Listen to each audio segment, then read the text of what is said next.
Hi there, Dr. Tansavatdi here. So today I'd like to discuss the difference between fillers and eyelid surgery to address lower eyelid bags or hollowing under the eyes, or some people call it dark circles. So by now you may have already seen our post, our story where we tried to challenge you to see which patient was done by fillers and which patient was done by surgery. And I'm going to repost that in this video here so you can also see again the answer to which patient had surgery and which patient had fillers. So the first photo, we're going to flash it up. This first photo is actually filler.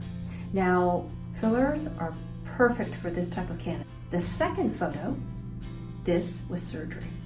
And one of the questions that I often get from patients is, am I a good candidate for fillers under the eyes? Some patients, I have to tell them, you can't have fillers. You're not a good candidate for fillers and you're a better candidate for surgery. So how do you determine whether you would be a good candidate for under eye fillers or surgery?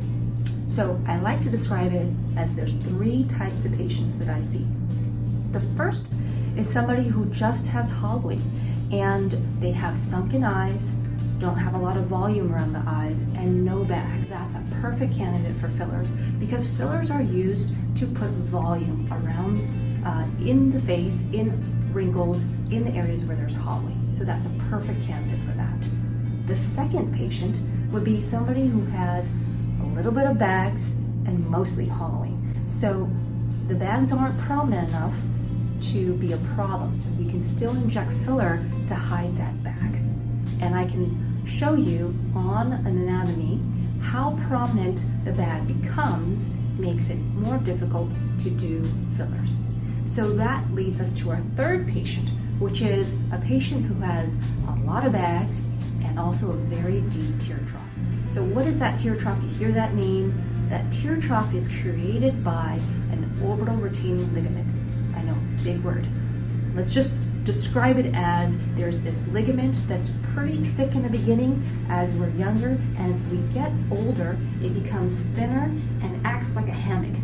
So what happens is the bag that's mostly fat that surrounds our eyeball, it starts to come out because everything thins. Our skin thins and the lining thins. And so that bag is prominent and this ligament can't hold it anymore and it becomes a little hammock. And then the skin underneath is depressed and you've got that hollowing. So try to imagine me injecting filler right underneath this. Oftentimes, there's a small little window of an area where I have to inject under the skin, particularly in thin skin patients, right under the skin and underneath this bag.